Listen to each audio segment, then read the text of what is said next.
перекресток Фабричного спуска и улицы 8 марта. 3 месяца назад во время дорожных работ строители повредили здесь канализационные трубы, после чего работы были остановлены и здесь образовалась огромная лужа. Закончилось все трагически. В сентябре во время дождя здесь погиб мужчина.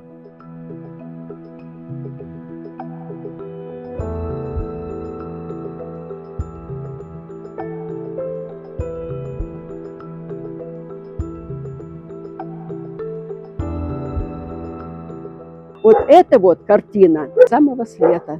Дошли до нас, вот наделали вот этого, и все ручки вымыли. Все лето то горы были, то отсева, то щебенка, а ремонтировали где-то там, а сюда насыпали. Ну и мы как могли, прыгали по кочкам.